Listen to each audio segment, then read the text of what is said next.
Hello and welcome to this video. This video I'm reacting to the EU's ban actually. Left-wing perspective. This video by Marxist Paul. And yeah, I'm gonna go ahead and watch it. The European Union is one of those topics where there's a chasm of difference in opinions between those who are new to left-wing progressive politics and those who've been seasoned Marxists for years. For the baby leftists, it can often appear obvious that the EU is a bastion of progressive, egalitarian social values and even internationalism. No. I don't think necessarily. People can recognize the EU is a fairly right-wing institution.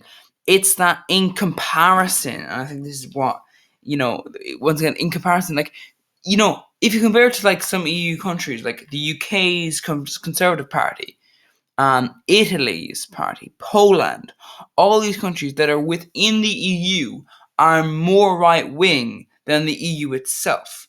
So while, yes, sure, they are in effect, they are, the EU is not necessarily left-leaning. It's still more left-leaning by the fact that there are a lot of countries in the EU and outside it that are so far right that the EU is in fact more left than them, even though the EU is still right-wing. Especially in comparison to the evil, nasty USA. Or just a bunch of countries in Europe, like the UK. Well, for the elder Marxists, the EU being an imperialist association that stands in diametric opposition to the interests of the international working classes is such a glaringly obvious and self-evident fact that the matter isn't even worth discussing. I think that's inherently, though, that's not necessarily a thing with the EU necessarily. That's directly what the EU was set up to be, and then out of that was a tack on, which meant that even if you were joining, let me tell you the story. The reason why, for example, Britain joined the EU was because the EU was offering them a deal.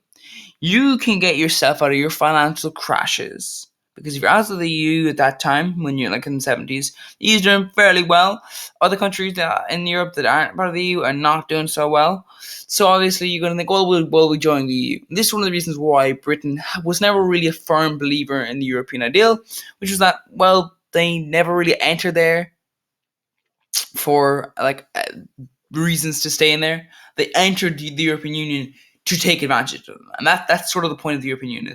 It's always been this thing of come in here, we'll offer you a better deal. The problem is, of course, is that is not really great, because Hobson's choice. If I say, well, you can come work for me, or I can slaughter you and your family, then I think I'm gonna choose the first one, I guess. But I prefer if we just didn't have financial problems, This video is aimed at the former group, the leftists in training who are still in the process of developing their understandings of Marxism, imperialism, and where the EU fits into such analyses. By the end of this video, if I've done my job right, you'll be able to see the European Union for what it truly is. Sorry.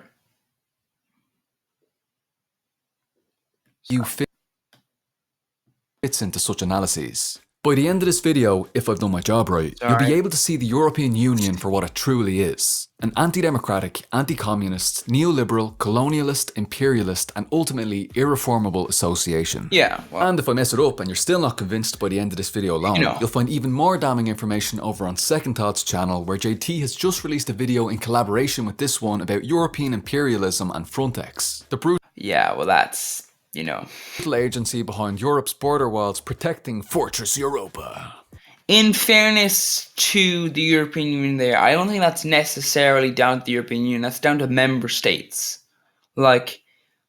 Most member states that have borders that are being there, if England was still part of the European Union, most member states are not welcoming in migrants, and then the EU is no, we're not allowing them in. It's no, the EU is basically just doing as some of its member states are wanting them to do. Are they still doing something which is inhumane and evil? Yes. But, I wouldn't necessarily just blame the EU for that. It's the member states are, inhumane and evil, so... Between these two videos, hopefully it'll become clear why European Union bad, actually. But first, if you're new here, then go ahead and hit subscribe and turn on the notification bell below for Marxist educational content and analysis. If you're in a position to do so and want to support the creation of Marxist educational videos, then please consider tossing €1 or $1 per month over on Patreon. If you're not in a position to support financially, you can also help out by sharing this video around on social media. I've talked about it. Does this kind of sharing? I don't think it does. Like, if I had a massive channel, I might kind of sharing, because like I could be like, go subscribe to Marxist Paul, and then I could actually give them loads of subscribers. But seeing as I'm not a massive channel and I'm actually smaller than them, I guess it doesn't count as much. Now, in order to understand the European Union's role in the world, we need to look at its origins. In the wake of the Second World War, Europe was in ruins. However, as the war didn't take place on US soil, aside from Pearl Harbor, the United States was... I believe less people died in Pearl Harbor than, like, I think there was an attack in Alaska, I believe. I'm not quite sure of this, but I think more people died in, like, a further attack, I think it was in Alaska, than in Pearl Harbor. Like, Pearl Harbor was not really, like, you know, obviously it's not great when people lose their lives, but, you know, as an event, it was more, oh, you were going to attack us. It wasn't, it was a great loss of life. It was like, it's just attacking people in general. Which I guess the Nazis kind of wanted them in the war anyway, really, because like they tried to get Mexico to attack them, which, you know, I don't see how that would, you know. It was able to get through World War II relatively unscathed, with most of its financial resources intact. It was thus able to emerge from the war as the largest capitalist imperialist hegemonic force in the world.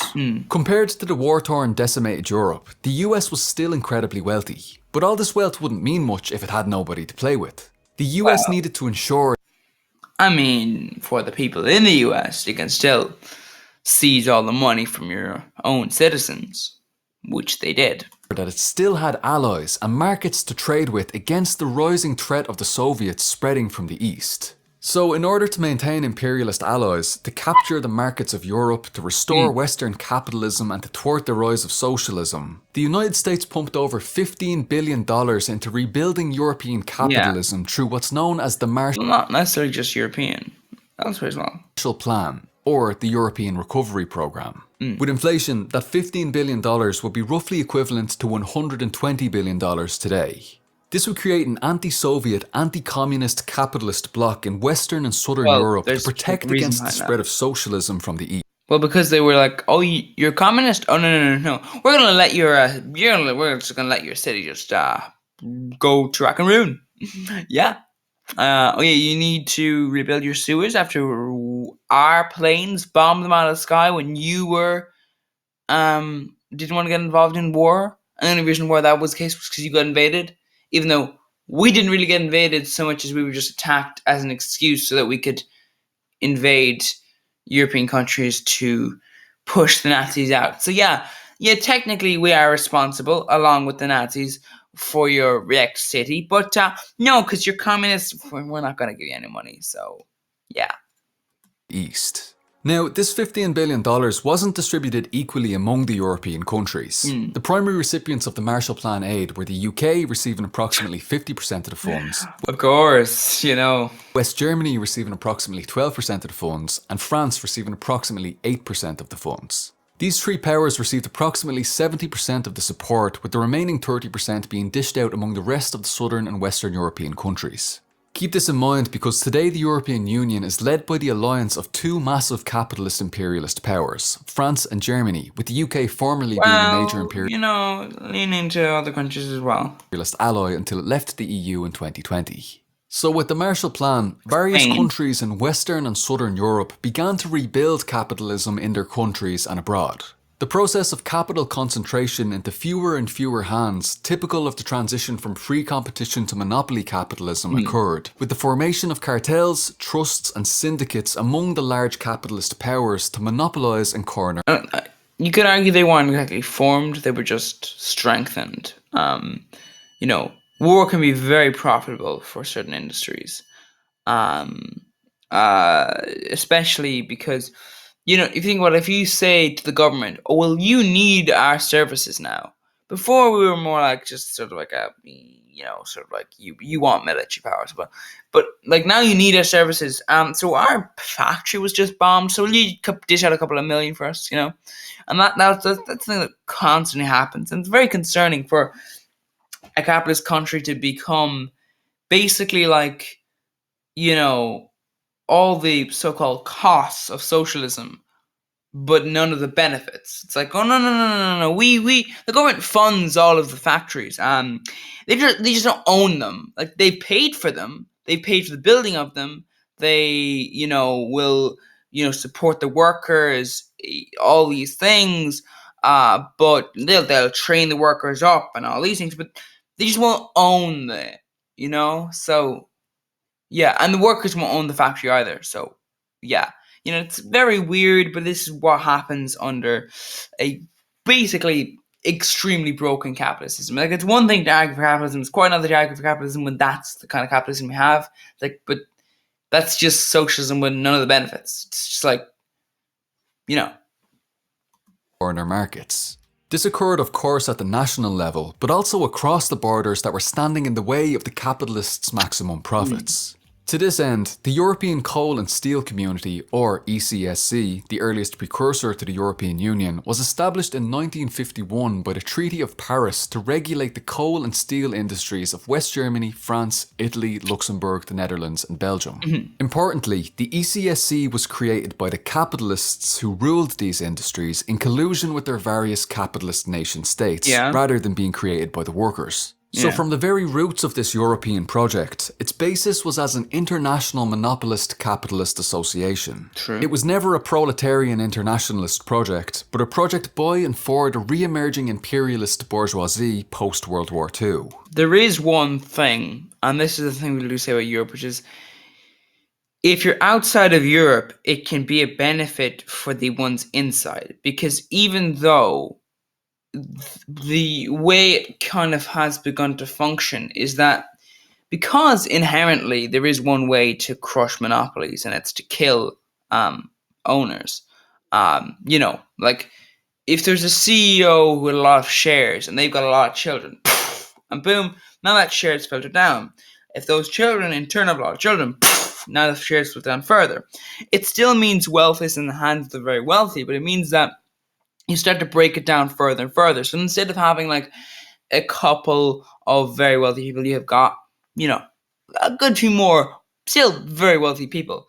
What that can mean is that begins to develop a position whereby people who actually have made their own businesses and now don't just have shares in a business that did unethical things can now begin to get closer and closer to that position, meaning that then regulation begins to come in that now instead of like just protecting those monopolies, now just sort of does protectionism, but of course in the European Union's case, protectionism not as a country, but protectionism as a European Union as a whole. So basically making it, yes, easier to be crushed by a European company if you're inside the European Union, but a lot harder to be crushed by an external company, like a company from the UK or US.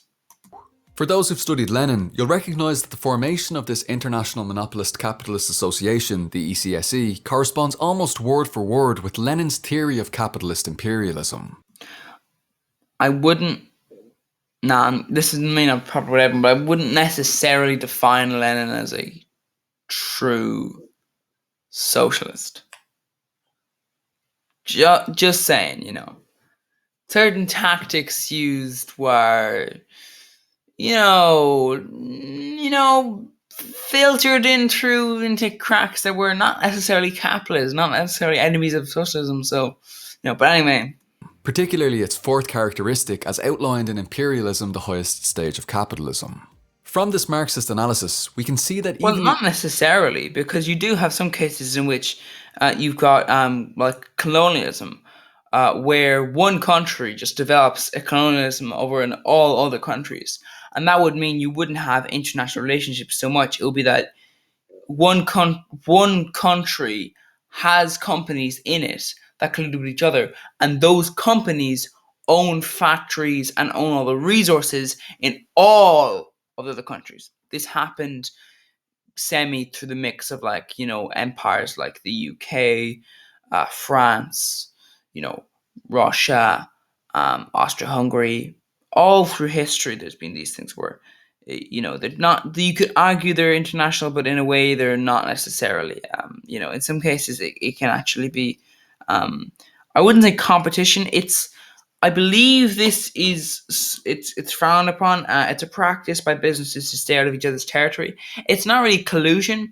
It's just it is collusion, but it's not price fixing as such. It's not coming into business together. It's like, as long as you don't come into my territory, I don't come into yours, which then creates like a bubble world, if you know what I mean.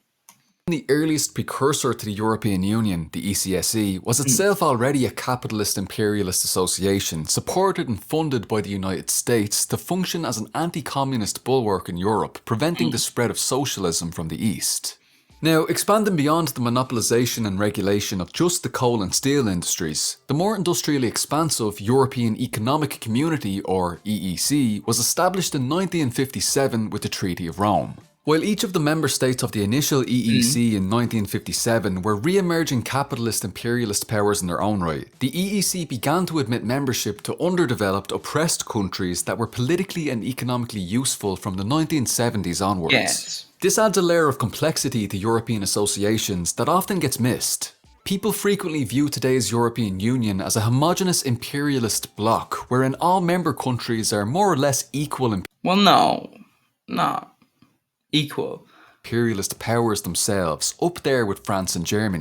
Actually, interestingly, it's mostly based on population. It so happens that France and Germany have one of the biggest amounts of population. But like, if you had a country, which obviously wouldn't happen now, I guess if you had a country like maybe,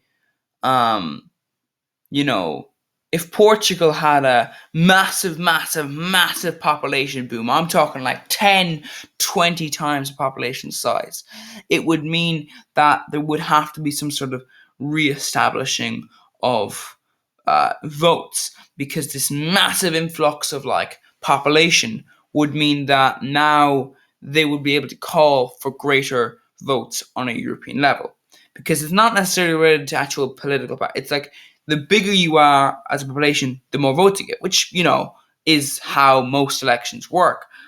Because it's supposed to be like, well, one person equals some certain amount of a vote, and that should be equal across the board. Of course, in this case, it means that if you got a country appointing MEPs, then if it's a big country, it basically means they've got power. As a country. However, the reality is that less than half of today's EU member states are actually imperialist countries in and of themselves. The majority of countries in the EU today are in fact oppressed semi-colonies. For example, Poland, Latvia, Bulgaria, Romania, Greece, Portugal, Ireland, etc. And let's not forget the EU's full old-style colonies like French Guiana in Latin America, just north of Brazil. Now, there are specific reasons why each of these underdeveloped oppressed countries will be granted admission to the European capitalist associations. For example, Ireland was admitted entrance to the EEC in 1975 to function as a resident tax haven for the imperialist powers. The Comprador Irish Free State continues to play this role to this day. However, the EU doesn't necessarily like it, because what it does is it undermines the whole point of the EU, which is that when you're in the EU, you get a nice special deal, which is there's no tax on imports or exports.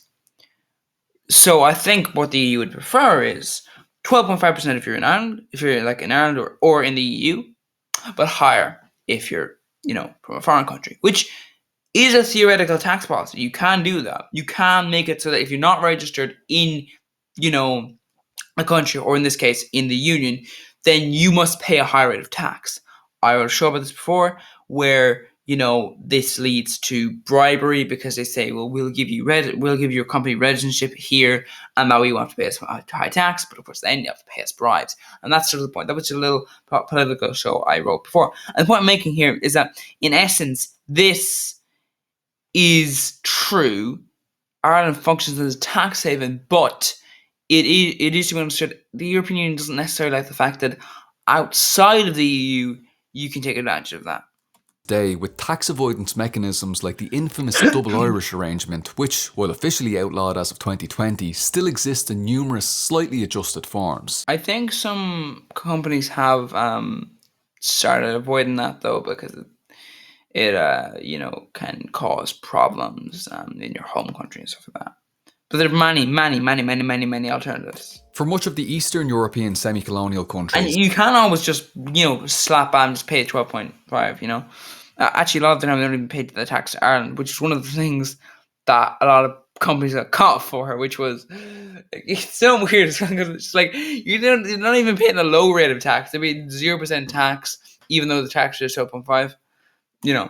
These were granted admission to the EU to create a larger pool of workers for Western European capitalists to exploit, or as Marxists would say, a larger reserve army of labour. Yeah. However, this isn't just bringing in permanent workers who'll enjoy equal rights and make the same minimum wage as any other worker in the country. Actually, that's one of the concerning things, which is if you're an Irish worker in Ireland, your minimum wage is around like $10.50. But if you go to another country, you can't bring that minimum wage with you. So it can be a problem.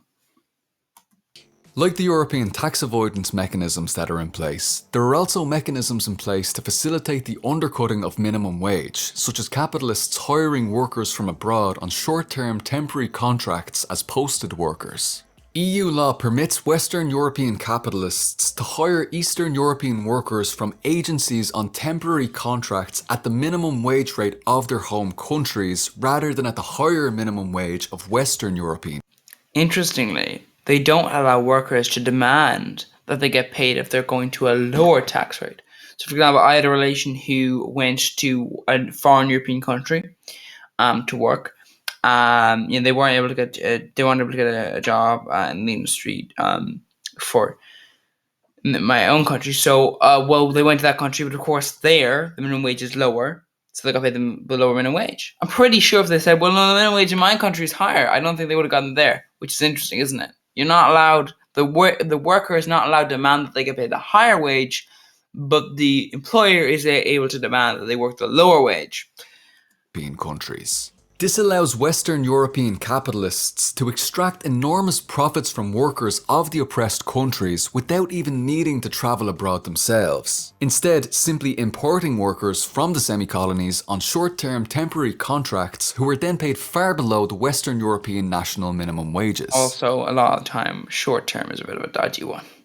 And so this brings us to the European Union as we know it today, which came into existence in 1992 with the signing of the Maastricht Treaty, and which in turn came into force the following year in November 1993. Already we can see why Marxists describe the EU as imperialist, with it being an international monopolist capitalist association.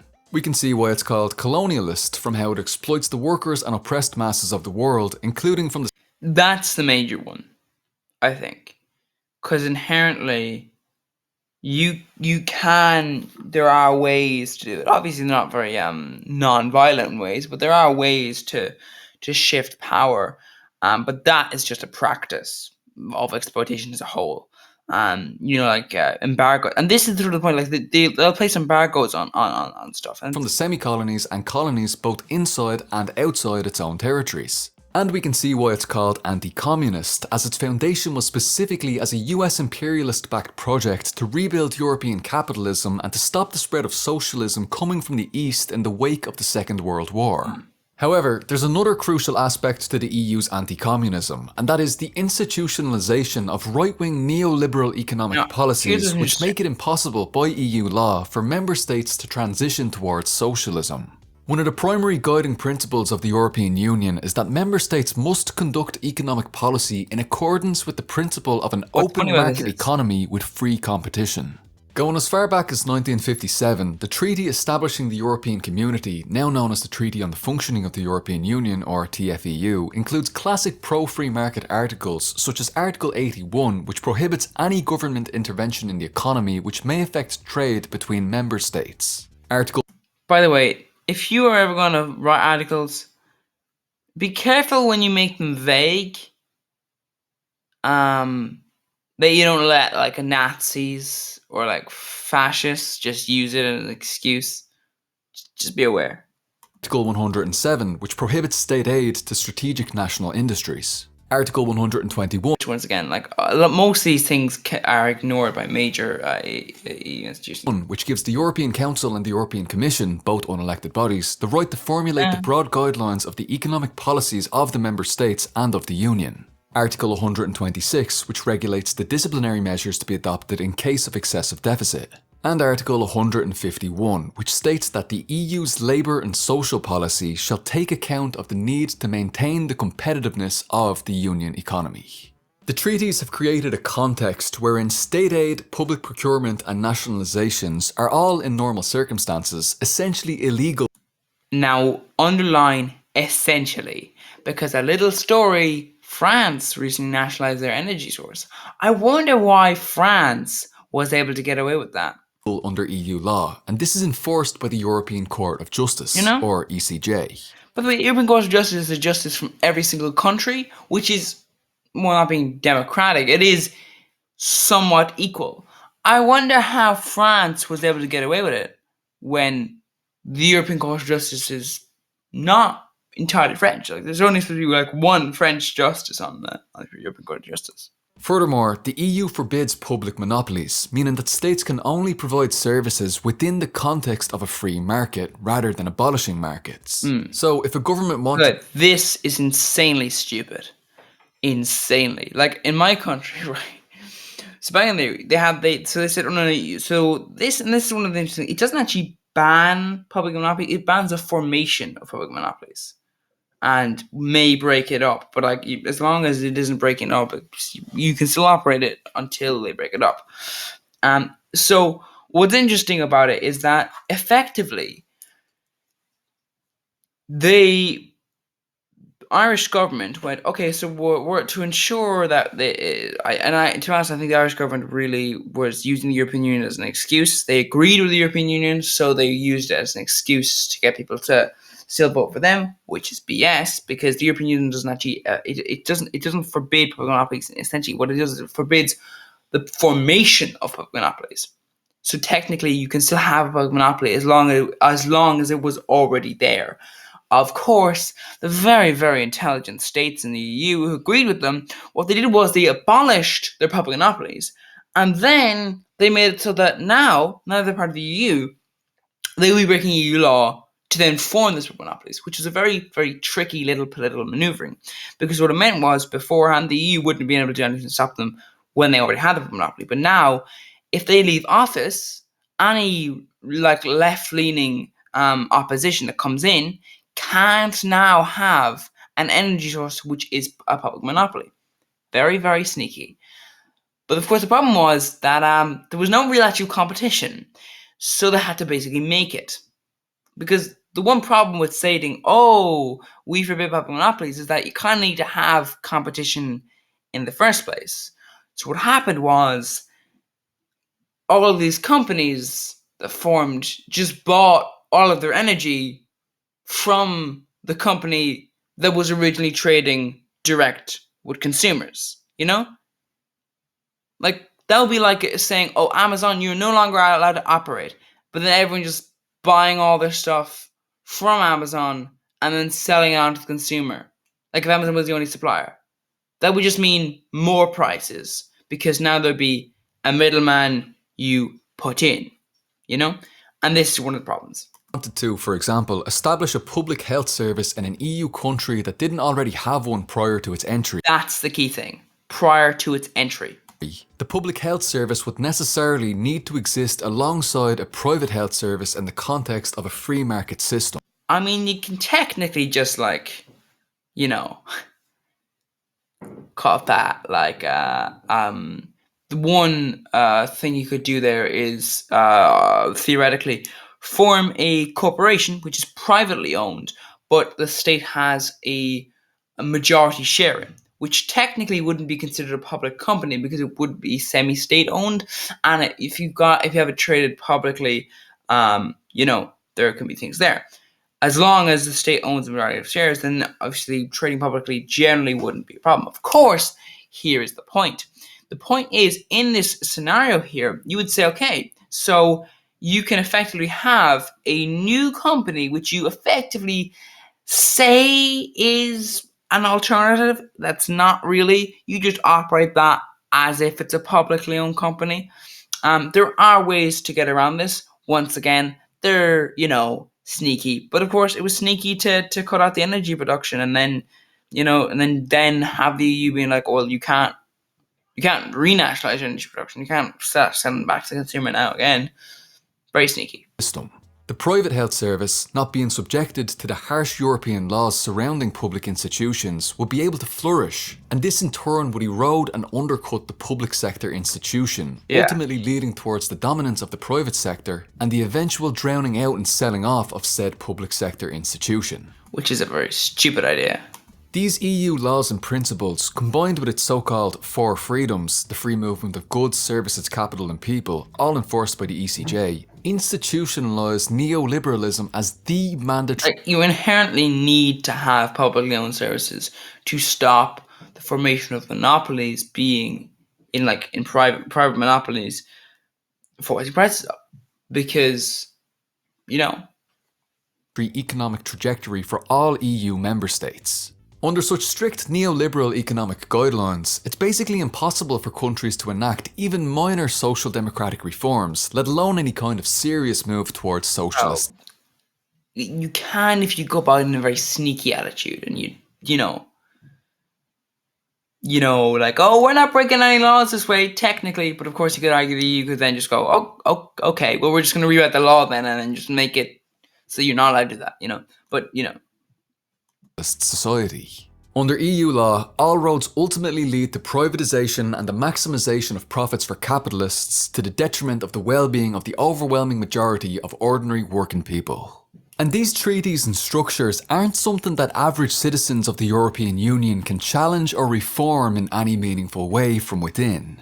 As the former president of the European Commission himself, Jean-Claude Juncker, stated at the beginning of Syriza's mandate, there can be no democratic choice against the European treaties. For a more contemporary example, people were recently very excited by the promises of a Jeremy Corbyn-led Labour government in Britain. And the point about this was that people realised that the Conservative Party in England wanted to move more right-wing. The European Union wouldn't really let them move more right-wing.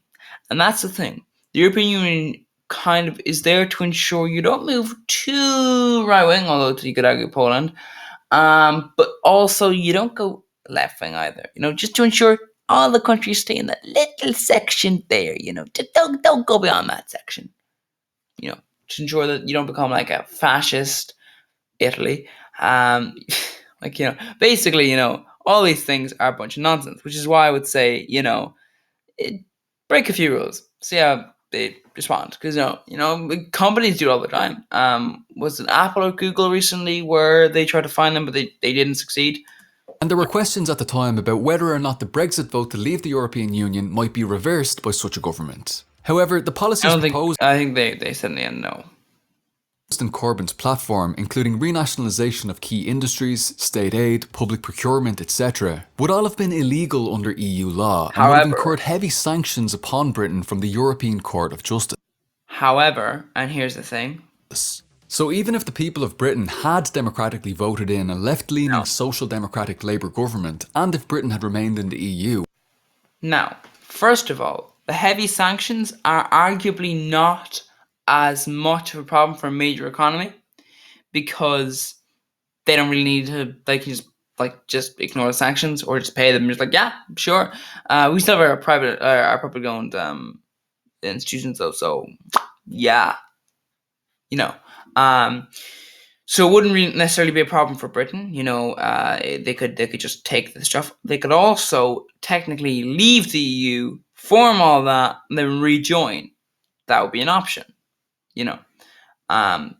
The EU can't necessarily do there, and that was one of the interesting things of the current Labour government, which is their attitude of that they won't take over the energy production, but they will form a new one, which is not necessarily that wise because, what, you're just going to make new grid?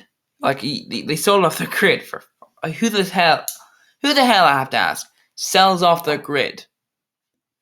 Who does that? You just wonder who does that, just EU, the democratic mandate of the people would have been completely subverted by the anti-democratic laws, treaties, structures and institutions of the European Union. The only options available to EU citizens then are to either A. accept these anti-democratic neoliberal terms and conditions wholesale, or B. reject the European Union itself. That is, if you're a country like Ireland, yes, there are sneaky ways around it. There are, well, not everything, but there are sneaky ways around certain things. But if you're a major economy, you can just pay the fines, you know. And here's where the point: Poland, for example, recently, a couple of EU countries actually have begun to break EU law. They're fine with it. They're fine doing that, and they're perfectly fine now. As much as you can be in a financial collapse. But my point is, the EU is not harming them enough. So I would argue, that is, to leave the European Union. Now, some may say, hang on, you can simply join the European Parliament yourself and change things from within, which... Wait, this is interesting. No, you can't. The European Parliament is a sham democratic institution that can't even propose its own legislation. Yes, but it can reject any legislation and demand that you have amendments. So you can say this amendment or no, which does occur. At most, elected members of the European Parliament, or MEPs, can vote to approve, reject or make minor amendments to legislation handed down. They can reject it and demand amendments, or just say we're going to reject it permanently. Down to them from the unelected executive body of the EU, the European Commission. Now, technically, you can't necessarily call the European Commission undemocratic and unelected without calling pretty much every single democratic country not democratic. Every single country considers it democratic. Because inherently, almost every single country is not democratic. Well, I'll tell you why. Because if I'm not going for an independent seat, then I need to be approved by a party. Now, if I go for an independent seat, it's going to be very expensive to run. There actually are minimum grounds, which inherently is not democratic, is it? Like, if I'm the people's choice, why do the people have to pay to elect me? I'm their choice, So this is the point. The European Commission is not necessarily, I wouldn't define it as undemocratic unless you also define pretty much every single so-called democratic country also undemocratic. Because the European Commission, the way it works is that the government of all these EU countries appoint a commissioner. Now, those people are people you elected. Sure, they have to sit alongside people that you didn't elect. They have to sit alongside people who were voted on by people you didn't elect. But the point is, you still vote for your commissioner. If you voted for the people, or you voted in an election and those people won, who then placed that person as a commissioner. So I would say inherently, it's not necessarily that the European Commission is not democratic, but it's more, when you're looking at it, it's an open eye to how democracies are not democratic. Because if you cannot put someone in power who you want, and obviously the majority also want, then is it a democracy? If you need somebody else to appoint them as the representative,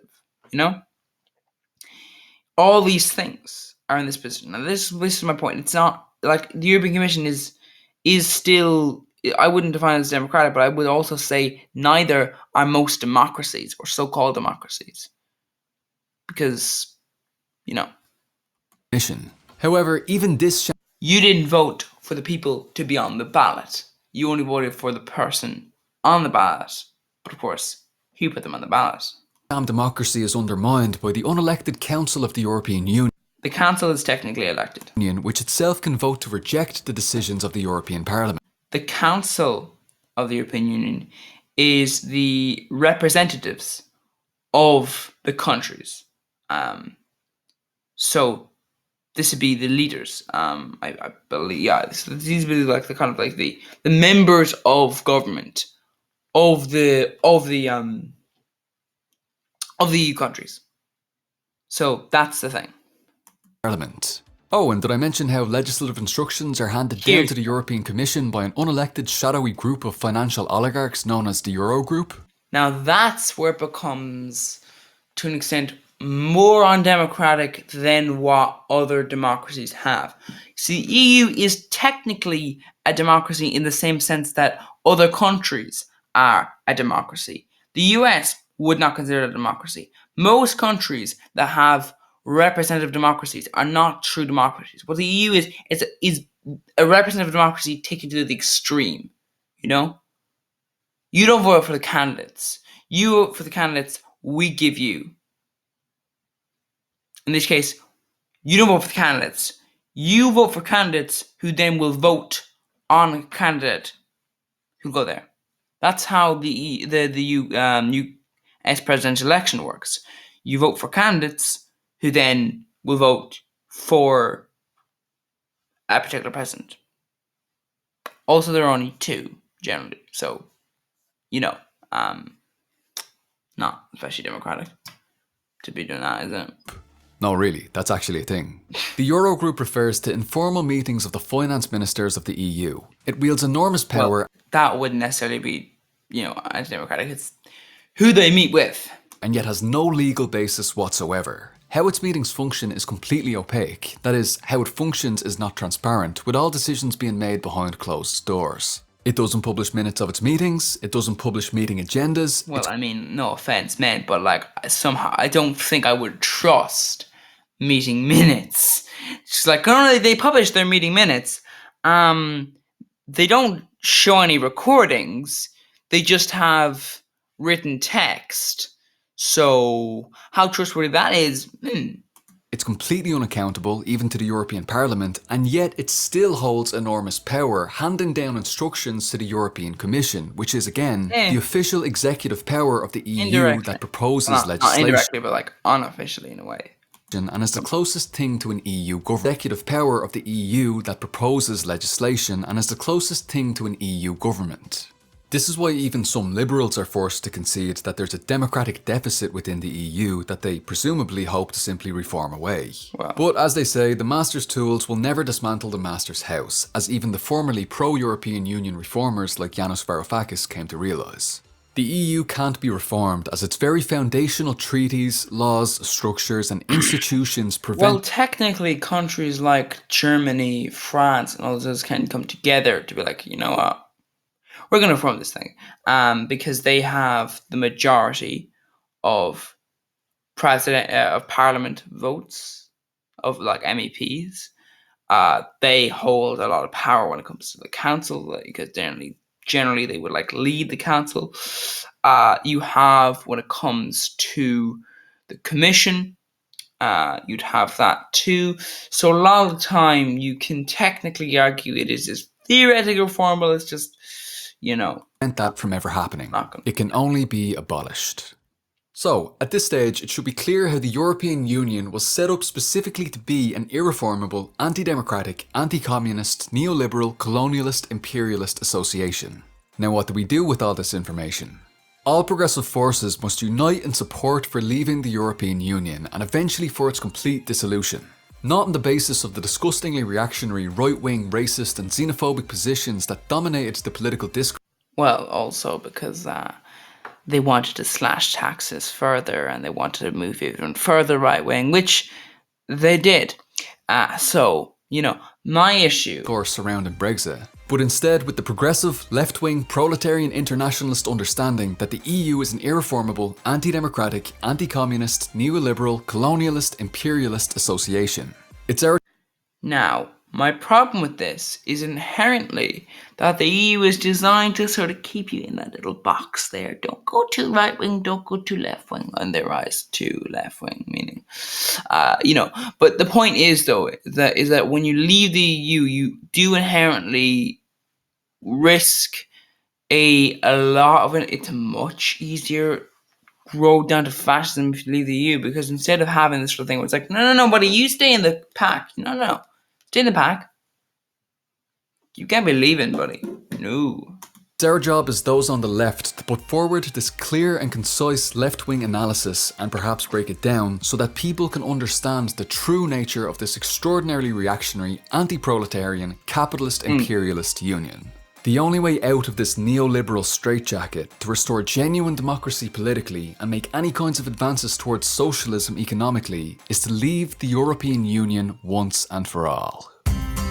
Right, thanks very much for watching this. Now, one thing I will say is I do not think most countries in the EU have true democracy anyway.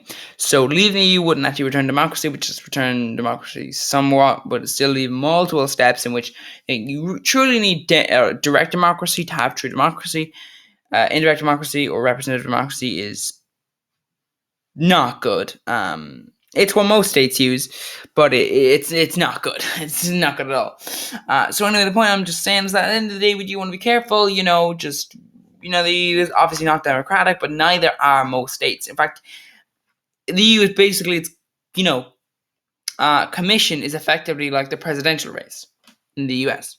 In this video, hopefully you found it useful in one way or another. Thank you to One Dime, who recently invited me on for a podcast on this very topic, which you'll find linked below. Much of the notes that I put together for that podcast were used for this video. Thanks as well, of course, to Second Thought for collaborating on this video. Don't forget to now go watch JT's video on the truth about the EU's borders and Fortress Europa after we're done here. Thanks especially to the relentlessly enduring supporters on Patreon who continue to make these videos possible. Thank you Blue Collar Red, Julia Aventranger, Ian McShay, Ugopnik, Ian Snyder, Jacob Jaff, Grimwater, Borku Gorilla, Ryan Hodgson, Soup, Madeline, Sonic232, Sagan, Michaela Schmid, Christian Nepales, Alfonso Dingo Torres, Mekalova, Rock Artist, Todd Sprang, Nikita Sage, Sakasi, Anglo-Irish Bolshevik, Amy Schmidt, Eli Leslie, Thomas Rosenwood, Bobby Block, Jason Schmidt, Dale Siebold, Train H13, Mitch Schiller, Sirshin Velan, Roja, MLM in Practice, Brian Ruse, Eric Lindahl, ZK Goody, Kyle Rapp, Robert Jarzak, Oyo Farah, Becky, Pastor Schubert, Mr. Miyamoto, Kyle King, Reverend London.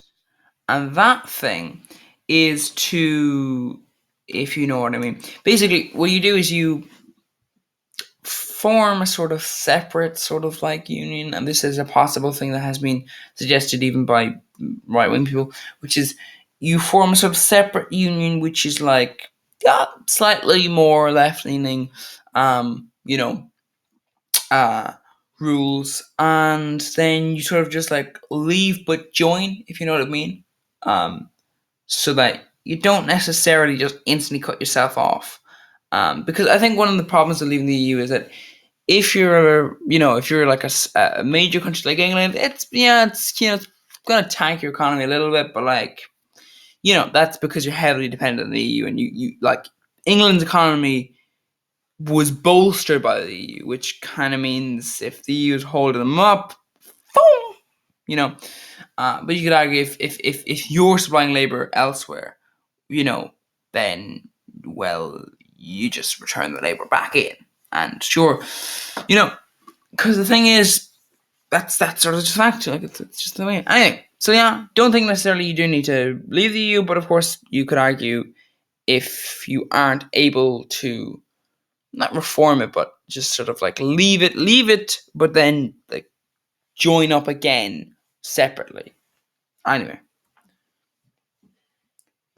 Union of Socialist Republics. Maybe. Who knows? Anyway, thank you for watching. Do go ahead, like the video if you watched it. Oh, sorry. That's the next thing. Do go ahead, like the video, subscribe to Marxist Brawl, put the bell icon on, all that sort of stuff. Thank you for watching, and hopefully you'll come back